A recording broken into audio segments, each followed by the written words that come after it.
आप मुंबई कब आए? शुभ 6 जून 96। सब कैसे बना आपको मुंबई आने का प्लान? कोई प्लान नहीं था, वो कलकत्ता से ना इम्पोर्ट किया गया। मैं कभी कभी खुद हैरान हो जाता हूँ कि इतना पिक्चर मैं कर कैसे लिया। 150 फिल्में जो भी है वो सब साउंड डिजाइन में ही है। बहुत सारी फिल्में मेरी साउंड एडिट में है। साउंड डिजाइन में मेरे 20 25 30 फिल्म होंगे। बाकी मैंने साउंड एडिट जो किए हैं उसके फिल्म थे। और आप जब पीसीओ पे बैठते थे उस समय का कुछ एक्सपीरियंस शेयर कर सकते हैं? बहुत सारा एक्सपीरियंस है। पीसीओ पे जब मैं बैठता था तो मेरे दोस्त तो बहुत थे। सोनू सूद भी मेरा उस समय का दोस्त है। मेरे जीवन में तो सारे दोस्त ही इंपॉर्टेंट हैं। जितने दोस्त हैं मेरे, सब ने मेरे साथ बहुत अच्छा किया। लोग जो भी कमाता था उसमें से मेरे लिए बंधा हुआ था कि आज 30 इसका है। खाना पीना रहना सब राजू भैया का था। बहुत गंभीर विषय है, बहुत ही। मेरे हिसाब से वैसा कानून होना चाहिए कि जो ये सब चीज करे ना उसको सीधा भगाओ, मार दो।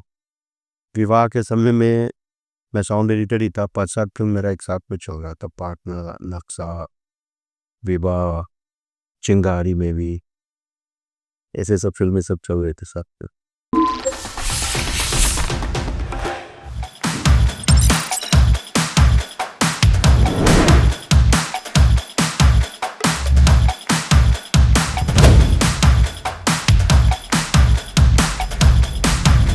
नमस्कार दोस्तों, आपका फिर से स्वागत है हमारे show welcome to edit room. और आज हमारे मेहमान हैं कैमरे के पीछे से, जिनको साउंड डिजाइनर कहा जाता है। साउंड डिजाइनर, आप फिल्म तो देख के आते हैं, पर फिल्म देख के आते हैं और आपको मज़ा भी आता है, पर आप समझते नहीं कि ये जो डिज़ाइन होता है फिल्म, साउंड जो आप इधर से उधर से सुनते हैं, फिल्म के अंदर बहुत सारी आवाज़ें आती हैं, गाड़ी की, आने की, जाने की, जिसको साउंड डिजाइन किया जाता है। उसके बारे में आज हम समझेंगे और जानेंगे क्या होता है साउंड डिजाइनिंग। तो आज हमारे साथ हैं मेरे बड़े भाई संकट सिंह जी। नमस्कार भैया। नमस्कार। कैसे हैं? बढ़िया, मस्त। तो हमारे शो में आपका बहुत बहुत स्वागत है। Thank you. और आज हम बात करेंगे आपकी लाइफ के बारे में। दादी कैसे मुंबई पहुंचे, क्या कैसा साउंड डिजाइनिंग क्या होता है, कैसे होता है, ये दर्शकों को बताना है। तो साउंड डिजाइनर बेसिकली होता क्या है? साउंड डिजाइनर आप समझ लो जैसे सिनेमेटोग्राफर एक होता है जो जिसने शूट किया। साउंड डिजाइनर का काम है कि साउंड का श्रृंगार करना, समझ लीजिए। बेसिकली साउंड के बिना सिनेमा कुछ नहीं है, मेरा मानना है। शायद सबका भी यही, आप लोग का भी, आप लोग का तो पता नहीं। जो इस फील्ड के लोग हैं, जो टेक्नीशियन हैं, उनको पता होगा कि सिनेमा साउंड के बिना कुछ नहीं है। परंतु साउंड वाले को उतना और रिस्पेक्ट नहीं मिल पाया है जितना उनको मिलना चाहिए। तो साउंड यही है, साउंड बेसिकली सिनेमा है। साउंड के बिना सिनेमा कुछ नहीं है, मेरा यही मानना है। कहा गया। आप आपका इंटरेस्ट कब बढ़ा इस साउंड डिजाइनर बनने का? आपके अंदर एक मोटिवेशन कब आया? जब मैं बहुत सारा फिल्म साउंड एडिट कर लिया उसके बाद। मतलब आपको लगा कि साउंड डिजाइनर से पहले साउंड एडिटर भी होता है। तो साउंड डिजाइनर तो समझ लीजिए, sound designer director of sound समझ लीजिए। जैसे एक डायरेक्टर होता है वैसे साउंड डिजाइनर भी करेक्ट। जैसे एडिटर सॉरी, जैसे एडिटर हो गया जिसने कट कुट सब बना दिए। फिल्म जो बनता है जो टेबल पे, वो तो एडिटर ही बनाते हैं। उनके काम करने के बाद फिल्म आती है हमारे पास। जी, जो हम लोग जितने भी हैं, हम जो साउंड डिजाइन करते हैं, साउंड डिजाइनर के साथ में और सारे लोग होते हैं। जी, बहुत सारे लोग, मतलब बहुत सारे लोग काम। जैसे फॉली आर्टिस्ट होता है, डबिंग इंजीनियर होता है जिसको एडीआर बोलते हैं, हॉली रिकॉर्डिस्ट होता है, साउंड एडिटर होता है। तब जाके वो साउंड डिजाइनर सब चीज़ को डिसाइड करते हैं डायरेक्टर के साथ बैठ के कि भाई ये ऐसा होना चाहिए, ये ऐसा होना चाहिए। इस सीन में हम कोशिश करते हैं कि हम म्यूजिक ना रखें तो उसके बिना ये सीन वर्क कर रहा है कि नहीं। बहुत सारी चीज़ें हैं। अभी रिसेंटली आपकी एक वेब सीरीज रिलीज हुई, तनाव। हाँ, देखे होंगे, धमाकेदार एक्शन के साथ। जी, आप लोग भी देखे होंगे। नहीं देखे होंगे तो देख लीजिए, सोनी लिव पे है, मजा आएगा आपको आई थिंक। तो उसमें स्टार कास्ट वगैरह कौन? मानव विज हैं, गौरव हैं, रजत कपूर सर हैं, कबीर बेदी सर हैं, बहुत सारे लोग हैं। डायरेक्टर सबका, डायरेक्टर श्री सुधीर मिश्रा सर हैं, ई निवास सर हैं, सुधीर मिश्रा जी को तो आप लोग जानते ही होंगे, ई निवास को भी जानते हो, उनको ई सर बोला जाता है। वो है दोनों के में एक अप्रोच का प्रोडक्शन है उससे। आप मुंबई कब है? 6 जून 96। सब कैसे बना आपको मुंबई आने का प्लान? कोई प्लान नहीं था, उनको कलकत्ता से यहाँ इम्पोर्ट किया गया। कैसे पुट किया गया? मैं क्योंकि बिहार से कोलकाता नज़दीक है जी, तो हम भाग के चले गए। फिर वहाँ कुछ दिन काम उम किए, बहुत सारे काम किए। बहुत बड़ी कहानी है, ये एक एपिसोड फिर नहीं होने वाला है। वही हम आपकी कहानी सुनना चाहते हैं और दर्शकों को बताना चाहते हैं कि आपकी कहानी है क्या।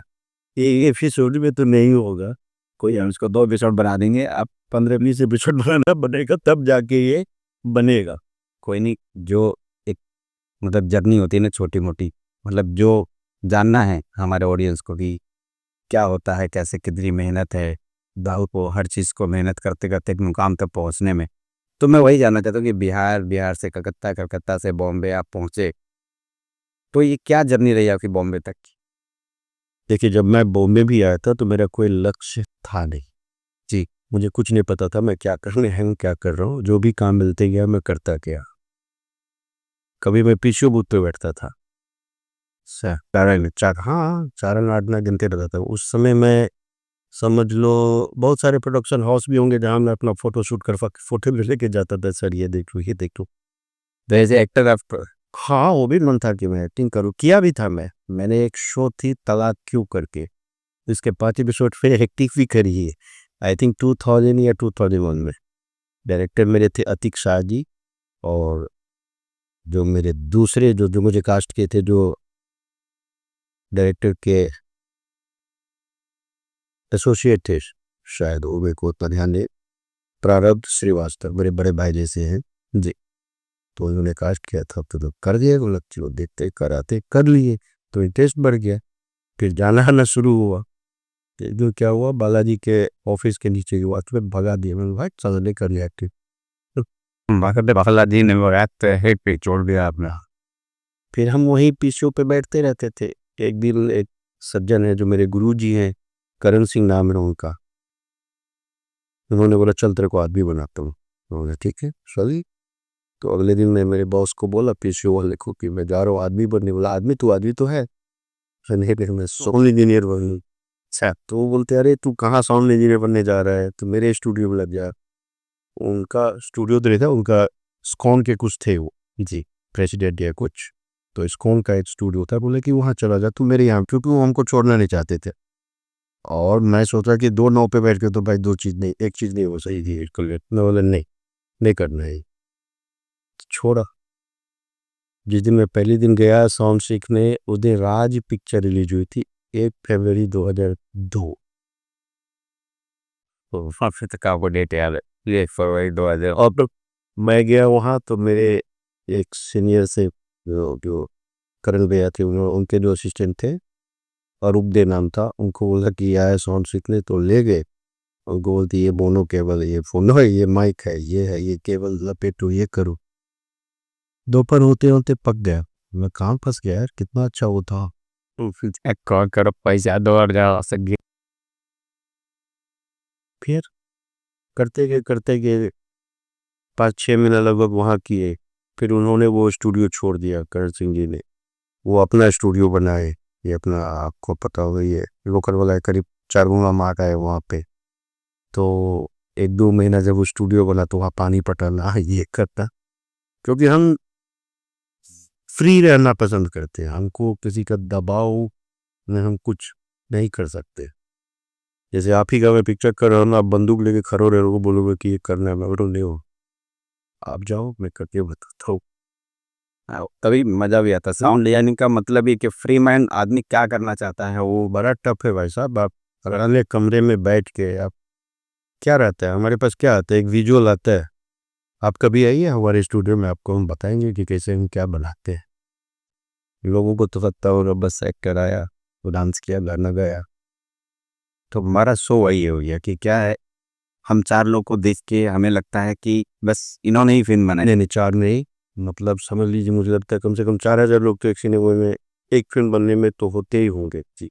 कितने लोग होते हैं स्पोर्ट बॉय, और सब मेहनत करते हैं, मतलब सब अपना खून पसीना बहाते हैं। इतना मेहनत है उन लोगों को कि आप जिसकी आप कल्पना नहीं कर सकते। आप देखेंगे तो आपको पता चलेगा। तो हमारे मेन शो का मोटो यही है भैया कि जो कैमरे के पीछे और उसके बाद जो लोग काम करते हैं, जो स्टूडियो में एक खुपचे में बैठ के काम करते हैं, जैसे अभी आप देख रहे होंगे एडिट स्टूडियो है, छोटा सा है। अब इसमें बड़ा बड़ा काम होता है, ओके स्टूडियो बड़ा काम होता है, तो भी किसी को पता नहीं कि आप एक छोटे से डब्बे में बैठ के आदमी क्या कर रहा है, कितने दिन तक काम होता है। अब साउंड ये नहीं कोई खाने का चीज़ नहीं। भाई साहब, आदमी सोच, दिन मुझे याद है, मैं खेल पिक्चर कर रहा था जी। मैं उसमें सेकंड असिस्टेंट साउंड एडिटर था।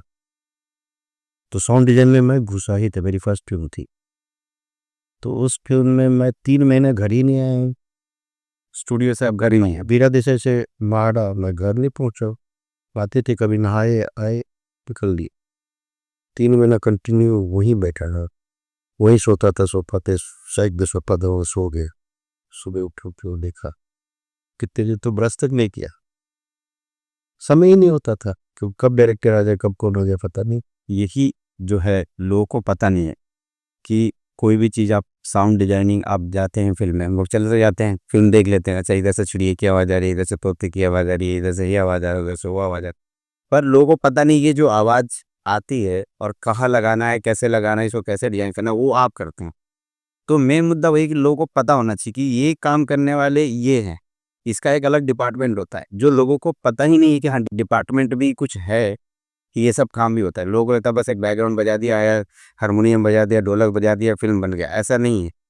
तो लोगों को बताना पड़ेगा देखिए क्या चीज़ है। तो हमारा जो मोटो मेन चीज़ है, अब देखेंगे कभी कार चेस का भी सीक्वेंस है जी। तो एक कार चलती है, लेकिन एक कार के साउंड को बनाने के लिए भी ना कम से कम 10-12 साउंड लगाने पड़ते हैं। ये डिपेंड करता है कि क्या विजुअल है, विजुअल के साथ क्या मर्ज करेगा, हम कितना जस्टिफाइड कर सकते हैं उस विजुअल के साथ, तब आपको। और हम लोग का है क्या कि हमें जब हम बैठते हैं, जब हम काम करते हैं, यदि विजुअल के साथ साउंड मैच नहीं हो रही ना, तब तक हम करते रहेंगे कि जब तक मैच ना हो। हमें खुद नहीं अच्छा लगता है, क्योंकि हमें सोचना पड़ता है करोड़ों लोग देखेंगे, खाली हमको अच्छा लगने से नहीं हो जाता है, बाकी लोग देखेंगे उनका क्या। हाँ ना, ऑडियंस का आपको सोच के चलना पड़ता है, ऑडियंस को क्या चीज़ अच्छा लगेगा और क्या बुरा लगेगा, वो सब चीज़ें देख के आपको चलना पड़ता है। जैसे समझो मैं दबंग का सॉन्ग एडिटर था जी। तो मैंने उस फिल्म में, जब वो बच्चा दोनों ने पॉटी कर रहा है खेत में, फर्स्ट सीक्वेंस शुरू होती है, ये मस्त मक्खी उक्खी लगा दिया, चिड़िया विड़िया सब ये सब लगा दिया। तो कोई और भी थे, नाम नहीं बताना चाहता हूँ, अरे यार क्या लगा दिया, लोग हमसे सीनियर थे। तो उन्होंने बोला कि नहीं नहीं, ये मज़ा नहीं आ रहा है, कुछ दूसरा को। मैं वो सब चीज़ म्यूट कर दिया, और दूसरा जैसा उनको अच्छा लगा वैसा लगा दिया। फिर डायरेक्टर आया देखने, डायरेक्टर वो दिखा रहे थे। जब डायरेक्टर देख रहा तो बोला यार मज़ा नहीं आ रहा, तब वो आदमी उनको फ़ोन कर रहे हैं। तो मैंने कुछ नहीं किया, वो ऑन किया, ऑन किया, तो जो नया वाला था वो म्यूट किया। तो डायरेक्टर बोलता वाह। तब वो आदमी बोला यार सॉरी। तो मैंने सॉरी नहीं, कभी जाओ खेत में, समझ जाइए, कर्म करके आइए फिर। तो पब चलेगा सर, वहाँ से मक्खी कहाँ कहाँ जाती है। अब तो किए हुए हैं, खाली गूगल पे ढूंढ लेने से फिर सर्च हाउ विलेज लुक, लोग यही ढूंढते हैं ना जी। ढूंढ लिए बस, अच्छा ऐसा साउंड करता है भाई, वैसा कहाँ साउंड करता है, करो तो घूमो तब पता चलेगा क्या साउंड होता है। तो दबंग आपने किया पहली वाली, अच्छा सब मतलब पहली वाली दबंग आपने किया, आपने तो वो देखे होंगे जो पेट में जो फाइट मारता है ना, बॉडी हिलती है ना, जब पेट में मारता है सोनू सूद को सलमा, बॉडी हिलती है, जैसे वो कान में मारा था टंग करके साउंड आता है। वो सब आपका किया हुआ है। अब यही नहीं पता ना कि साउंड डिजाइनिंग में ये सब होता है कि लोगों को लगता होगा म्यूजिक होता है। हाँ, जरूर ये बताना ज़रूरी है हमें कि ऐसा भी होता है। दबंग के बाद फिर आपने क्या किया है? बहुत ही फिल्म है भाई, मेरा IMDb देख लो, 150 पे। IMDb हम नहीं बता सकते ना बाबा, IMDb ढूंढने की कैसे 150 ऑडियंस में नहीं। मैं कभी कभी खुद हैरान हो जाता हूँ कि इतना पिक्चर मैं करके चलिए। 150 फिल्में जो भी है वो सब साउंड डिजाइन में ही है। बहुत सारी फिल्में मेरी साउंड एडिट में, साउंड डिजाइन में मेरे 20-25-30 फिल्म होंगे। बाकी मैंने साउंड एडिट जो किए हैं उसके फिल्म है। और अभी तो आपकी वो फिल्म भी अभी ये जो रोहित शेट्टी वाली। हाँ सिंघम, उनका मैं डायलॉग एडिट ही करता हूँ, उनके सारे पिक्चर के मैं डायलॉग एडिट करता हूँ। अच्छा, बस डायलॉग का। उसके साउंड डिजाइनर कोई और नहीं, श्री राकेश रंजन जी, बहुत ही बड़े साउंड डिजाइनर है, मतलब साउंड में, साउंड के पितामह हैं तो जी, फादर है। अच्छा, वैसे हैं वो, उनसे बहुत कुछ सीख सकते हो आप, मैंने भी बहुत कुछ उनसे सीखी है। कहीं मौका मिलेगा तो हम लोग पक्का पक्का सीखेंगे जरूर। जैसे आपने बहुत सारे डायरेक्टर से काम किया है, तो उनके कुछ किस्से हमें बताइए, हमारे ऑडियंस को बताइए। जैसे दबंग आपने किया था, दबंग का कुछ छोटा सा किस्सा हो जो लोगों को सुनना पसंद है, अच्छा लगता है ना लोगों को जानना कि बड़ी फिल्मों में भी ऐसे काम होते हैं। जैसे दबंग कर रहा था, दबंग के बीच में मैं क्या किया, बीच में रक्षाबंधन आया, जी। तो रक्षाबंधन आया तो मैं एक दोस्त के साथ पार्टी कर रहा था कहीं। वो दोस्त बोला कि, मुझे पता ही नहीं था कि कल रक्षाबंधन है, क्योंकि समय ही नहीं था मेरे पास। तो दोस्त ने बोला कि रक्षाबंधन है यार, मैं जा रहा हूँ। तो यार मैं भी जाऊँगा। तो आज के समय में एक बहुत बड़ा मिक्सिंग इंजीनियर है, मेरा दोस्त था जूनियर ही था, उसको मैं फ़ोन किया कि आजा, मेरे को छोड़ दे एयरपोर्ट। छोड़ दिया, उधर मैं पहुँच गया। 12 घंटे का पूरा टाइमिंग था मेरा। यहाँ मेरा डायरेक्टर आया हुआ है, पिक्चर देखो, वो फ़ोन कर रहा है, कहाँ हो? वासी में हूँ, राखी बनवाने आया हूँ। और मैं दिल्ली दिल्ली पहुँच गया। मेरा जीजा भी बेचारा गाली खाया, क्योंकि बहन को मैं सरप्राइज देती है, और जीजा बेचारा बोला बोला वो फंस गया। उसको मैं बोला कुछ बोलना नहीं, तो बोले नहीं। तो और यहाँ से डायरेक्टर फ़ोन पे, कहाँ हो कहाँ हो? तो सर बस आ रहे वासी में, राखी बनवाने आए हैं। और उनको क्या पता था मैं दिल्ली पहुँच गया हूँ, टाइमिंग लेकिन मैं याद रखा कि नहीं यही है। बहुत सारे कहानी है। एक बार मैं एक फिल्म कर रहा था, सलमान की फिल्म थी, 3 सॉन्ग डिजाइनर आए मेरे पास प्रोमो इसके, तीनों से प्रोमो दे रहे हैं, तीनों मुझे छोड़ नहीं रहे हैं कि नहीं करना तुम्ही को है। जैसे दबंग भी है, दबंग भी ऐसा थोड़ी ना हुआ था, दबंग कोई और पहले कर रहा था। अच्छा। और मैं गाँव में था, मेरे पापा गुजर गए थे उसी समय। तो समझ लीजिए पापा का ब्लेसिंग है, 16वां खत्म हुआ, 16 दिन होता है पूजा वूजा होने तक, 14 दिन में तो श्राद्ध खत्म होता है, फिर 16 में दिन सत्यानारायण पूजा हुआ और मैं मुंबई आ गया। वो पापा का ही सब सेट किया हुआ है सब, जो हमें लगता है, और होता ही है, माँ बाप का ब्लेसिंग हमारा हमेशा हमारे साथ रहता है। तो यहाँ से कोई और कर रहा था दबंग, तो उससे क्या हुआ क्या नहीं, कोई उनको बोला कि ये पिक्चर एक ही आदमी कर सकता है, वो मेरा नाम दिया। अभी ये लोग फोन पे फोन हम आए और किए, तो हो गया। उसके बाद तो फिर मैं पीछे देखा ही नहीं, फिर तो मैंने बढ़ते जगह गया, बढ़ते जगह काम करते गया, बढ़ते गया, चला काम करते गया, काम मिलना शुरू हो गया। जब कभी हमको किसी पिक्चर के लिए 5,000 रुपये मिलता था, आफ्टर दबंग मुझे 2 लाख, 3 लाख, 1.5 लाख, 4 लाख, कुछ भी मिलते चला गया। एक फिल्म है बुढ़ा होगा तेरा बाप, मैं अरे मेरी ये मैंने की है, आप मैंने देखी है, मतलब फिल्म इंडस्ट्री में आने से पहले मैंने वो फिल्म देखी है थिएटर में। तो वो फिल्म आपने जब किया तो उस समय का एक्सपीरियंस कुछ। वो पिक्चर, वो बहुत बढ़िया एक्सपीरियंस है। क्या हुआ था, जो साउंड डिजाइनर थे उन्होंने हमको फ़ोन किया, तो बेटा एक फिल्म है जो बच्चन साहब बोले हैं करना है और करना ही है। मैंने ठीक है सर, आप बोले तो मैं उनका कभी ना नहीं करूँगा उनके लिए। तो मैंने ठीक है सर करेंगे। तो उन्होंने बोला बेटा बजट कम है, तो मैंने बोला ठीक है कोई बात नहीं। तो मेरे मन में आया बजट कम है तो भी 1.5 लाख रुपये तो मिलेगा ही। बोला ठीक है चलो करते हैं। और उसी बीच मेरे पापा की बरसी भी थी,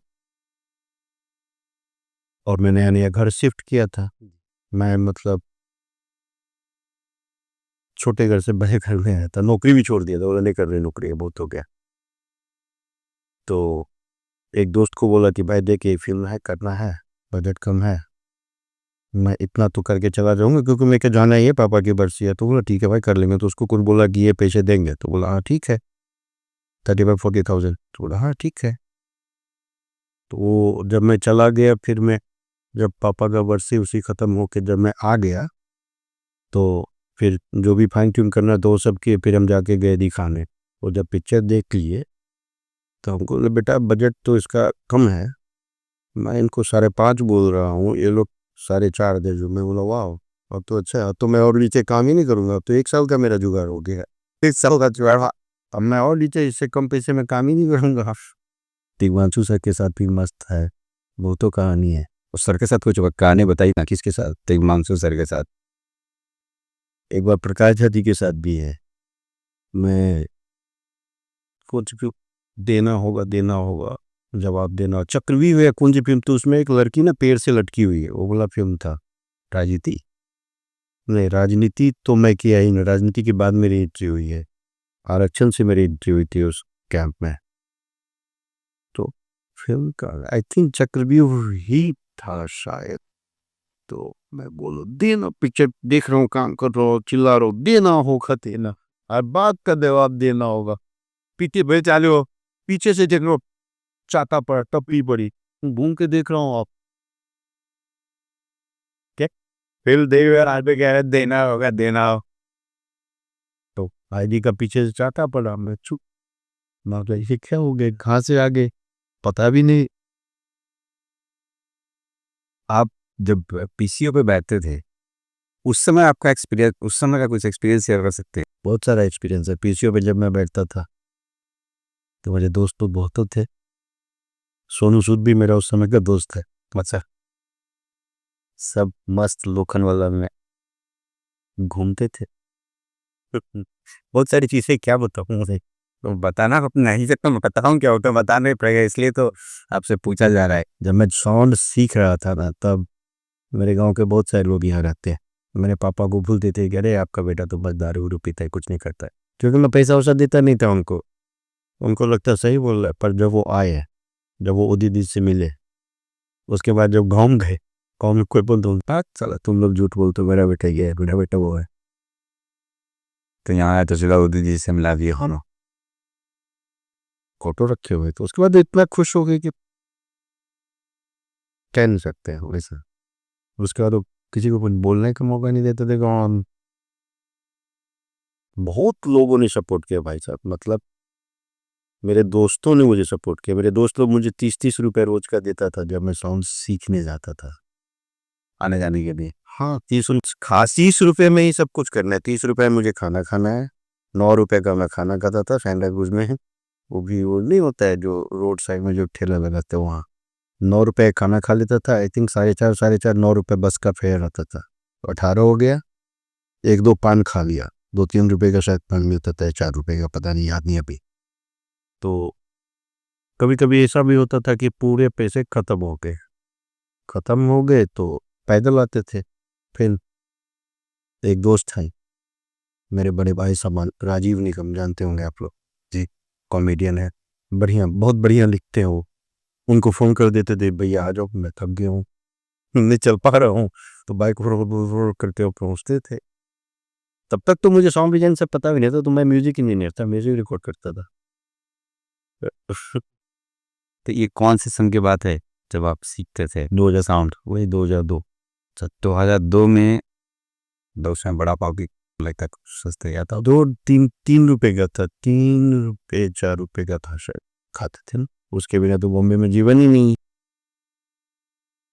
पीसीओ से आप साउंड इंजीनियर बन गए। बन गए, और अभी आप बहुत लोगों का साथ में, बहुत लोगों का साथ था, खास करके मेरे दोस्तों का बहुत योगदान है। आप देखना कभी जब कुछ बड़ा हो जाए ना, तब देखना हमारा जब। तो किसी ऐसे ही एक दोस्तों का किस्सा शेयर कीजिए, अपने लगना चाहिए कि हाँ दोस्त बहुत इंपॉर्टेंट है एक आदमी के लिए। मेरे जीवन में तो सारे दोस्त ही इंपॉर्टेंट हैं, जितने दोस्त हैं मेरे, सब ने मेरे साथ बहुत अच्छा किया। सब दोस्त समझो ना, खाना बना के रखता था, खिलाता। अब लोग जो भी कमाता था उसमें से मेरे लिए बंधा हुआ था कि आज 30 इसका है। खाना पीना रहना सब राजू बेगा था, और 30-30 रुपए सब बंधा हुआ था। लाइक कभी सुरेश देता था, कभी हितेन भाई दे देते थे। 7-8 लड़का था, 6-7 लड़का थे हम तो यार, तो सबका बंधा हुआ था कि एक टेबल साइकिल चलता था, जिस दिन जिसका नंबर आता था वो लोग छोड़ के चला जाता था, टेबल पर रख देता था बगल में कि ये है, हो जाएगा। तो ये सब लोग इंडस्ट्री से ही थे कि अलग अलग थे सब लोग, क्या कर? किसी को हम कोई जानते ही नहीं थे। मैं तो राजू भैया के साथ रहता था, जब मैं पीसीओ से में था तब भी उनके साथ था। तो हाँ, उसमें से कुछ एक्टर हैं अभी भी और अच्छे खासे काम कर रहे हैं, कुछ प्रोडक्शन में हैं, बढ़िया पोस्ट पे है। सब लायक समझ लो। हमको तो लगता है कि वो हम लोग का कॉलेज वाला टाइम ही था। तो शाम आपके दिन 7-8 दोस्तों ने आपका सपोर्ट किया और इस सपोर्ट से आज आप एक अच्छे मुकाम पे हैं, अच्छा काम कर रहे हैं। तो अगर आप मान लीजिए साउंड इंजीनियर नहीं बनते, जैसे होता है लाइफ में हर आदमी को एक अपना एक एम होता है कि हमको क्या बनना है। मेरा कोई एम नहीं था। और मैं आप सबसे भी कहता हूँ कि बच्चों को पढ़ाना चाहिए। कोई एम कुछ नहीं होता है, क्योंकि आप उसको एजुकेट करिए, यही एक एम होना चाहिए।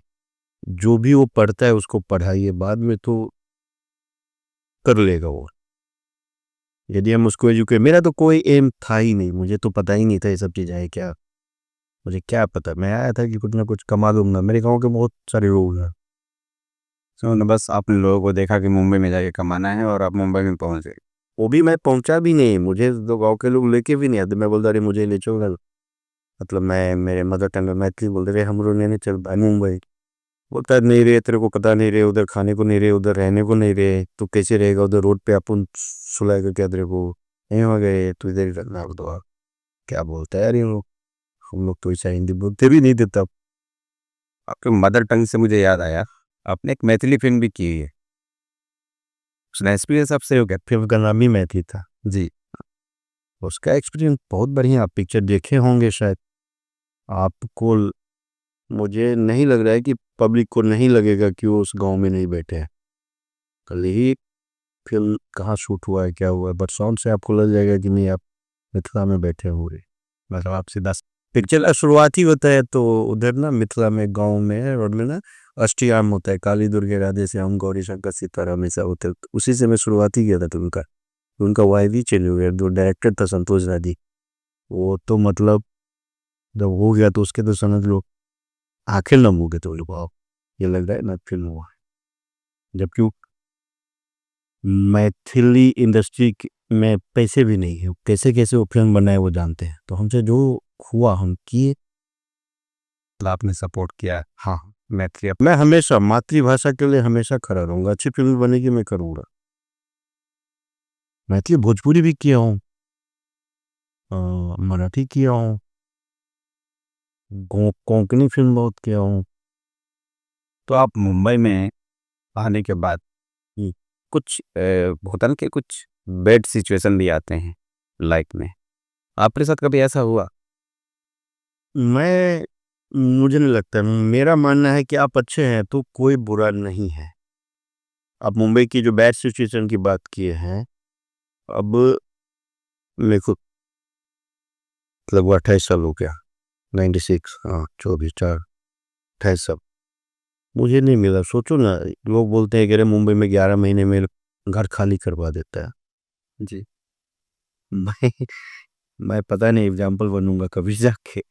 अब तक के जीवन में चौथा या पांचवा घर है मेरा। तब 10 10 साल, हाँ 10 10 साल एक एक घर में रहे, हमको कोई बताता भी नहीं है। वो भी समय पे हो सकता है, मैं कभी पैसा भी नहीं दिया वो तो भी। वैसे वैसे सब हम बोलो ना, कुछ बुरा कुछ नहीं है। आप अच्छे हैं ना, आपके साथ सब अच्छा ही होगा। मतलब जैसा आपका कर्मा है कर नहीं हिसाब से हर चीज होता रहता मैं देखता हूँ, मेरे कुछ दोस्त भी हैं जो परेशान हो जाते हैं कभी कभी, वो बहुत सारी बातें कर रहे होते हैं। कुछ नहीं है परेशान, एक टाइम फेज होता है, टाइम है वो निकलेगा। जैसे दिन है तो रात हो जाती है, रात है तो सुबह हो गया। तो ये चीज कुछ नहीं, हमको तो नहीं लगता है कोई बुरा हो रहा, कुछ कोई मतलब ही नहीं है उसका। है। साउंड डिजाइनर बनना कितना आसान है और कितना मुश्किल है? आसान तो नहीं है, मुश्किल है। मेहनत करेंगे तो हो जाएगा। कितना मेहनत करना चाहिए साउंड डिजाइनर बनने के लिए आपके हिसाब से? पहले तो पढ़ना चाहिए, साउंड का भी कोर्स है। जी। जैसे FTI है, वहाँ भी है, विस्लिंगवुड है, NSD है, बहुत सारे कॉलेजेस है। मुंबई में बहुत सारा कॉलेज है, वहाँ आप साउंड पढ़िए, पढ़ के आएंगे तो आपके लिए और अच्छा होगा, क्योंकि हमारे समय में उतना टफ नहीं था, अब बहुत टफ है, बहुत ही कंपटीशन है। तो आप पढ़ के आएंगे तो मेरे हिसाब से अच्छा रहेगा। 3 साल का कोर्स होगा शायद, उसके बाद स्ट्रगल भी है। पढ़ के ऐसा भी नहीं है ना कि आप पढ़ के आ गए और सीधा आपको फिल्म मिल गया क्या, ये उसके बाद आपको डन करना पड़ता है। जैसे जैसे हर फील्ड में, जैसे डॉक्टर को देखते होंगे, डॉक्टर को पढ़ लिया, फिर इंटर्न किया, फिर ये किया, फिर वो करता है, वैसे ही हमारी फील्ड में भी है। आपने बहुत सारे डायरेक्टरों के साथ काम किया है जी। किसी एक ऐसे डायरेक्टर का कोई किस्सा कहानी जो आपको लगता हो कि हाँ, उनको डायरेक्टर को लगता हो कि आप उनके लिए आपके लिए वो बहुत अच्छे हैं और आपने उनके लिए खुदा ना एक सम्मान अलग टाइप का है। सुभाष घई साहब, मैं ब्लैक एंड वाइट कर रहा था, मैं तो छोटा ही था उस समय। ये जो दाढ़ी देख रहे हैं, दाढ़ी तो भी काट दिया हूँ, दाढ़ी में कोई कोई और बड़ा रहता है। तो मैं उस समय, बाल इससे भी बड़े थे, रात में मैं 4-5 कड़ा पहनता था। तो उनके साथ काम करने के लिए हमको मिक्सिंग वाले लोग बोले कि बेटा जल्दी आया ना टाइम पे, ये साहब है, ये सब टाइम पे आ जाते। तो 7 बजे की बुकिंग थी, मैं 7 बजे पहुंच गया, 7 से 5 मिनट पहले वहाँ पहुंचा हूँ, तो गए साहब पहले से बैठे हुआ। फिर जब काम किए उनके साथ 2 या 3 घंटा, पूरे फिल्म का म्यूजिक एडिट करना था, उस समय मैं सॉन्ग एडिटर ही था। तो मैं, वो बोले उसके पहले, जैसे मैं पता नहीं, अब भगवान जाने, तो वो जो बोलते थे बिना बोले भी, उनके बोलने से पहले मैं जब चुप करते गया, जब वो लंच में जाके मेरे बॉस को बोलते हैं your Shankar is very good technician, चलो वाह। उसके बाद उन्होंने, उनकी एक फिल्म आई थी युवराज, 1.5-2 महीना रुके रह गए कि नहीं, वो बोले बिहारी आएगा वही करेगा। मैं गाँव गया हुआ था, अच्छा, तो गाँव से आया तब तक वो रुके रह गए, फिर मैं जाकर वो फिल्म किया। युवराज कौन सा, ये सलमान सलमान खान वाली। पर सब बड़ी बड़ी फिल्में, मेरी पहली फिल्म खेलती है, बाद में कल हो ना हो, सब वैसे ही है। तो इसलिए तो मैं जानना चाहता हूँ ना, अपनी कुछ बड़ी फिल्मों के नाम बताइए जिससे हम विवाह, विवाह के समय में मैं साउंड एडिटर ही था, 5-7 फिल्म मेरा एक साथ में चल रहा था, पार्टनर, नक्शा, विवाह, चिंगारी बेबी, ऐसे सब फिल्में सब चल रहे थे साथ में। तो विवाह के टाइम में क्या हुआ था, हम 10 से 6 हमारा राष्ट्रीय का बुकिंग होता था, तो उनका काम करना है। 6 बजे के बाद मैं फिर रात भर वही हूँ, अभी 6 बजे से 10 बजे सुबह तक भी वही अंदर ही हूँ, तो काम कर रहा हूँ। तो एक दिन क्या होता है, मेरे जो साउंड डिजाइनर थे उस समय, फिल्म आई थिंक नक्शा था या क्या था, तो उसके शॉप में बाहर बोर्ड लगा दिए थे, जब तक हम लोग को कोई डिस्टर्ब ना करे, या तो कोई बाहर नंबर से या हम लोग अंदर न।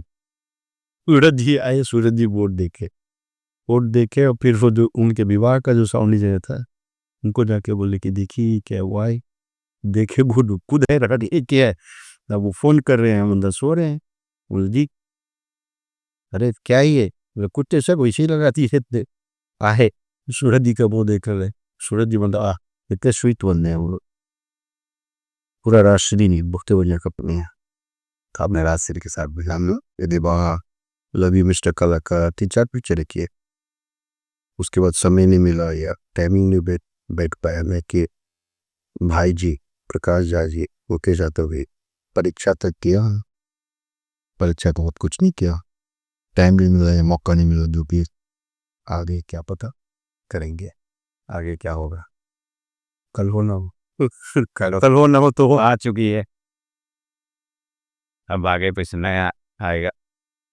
तो भैया आपसे बात करके बहुत अच्छा लगा, और आपने अपने लाइफ की कुछ किस्से हमारे साथ। कुछ ही होता है, बहुते हैं, फिर कभी मिलेंगे, कभी मिलिए, कभी अब हवेली पे, हवेली से मेरा कहना हुआ, मेरे स्टूडियो है ये, आपको वहाँ हम करके दिखाएंगे, तो आपको अच्छा लगेगा, समझ में आएगा कि क्या होता है।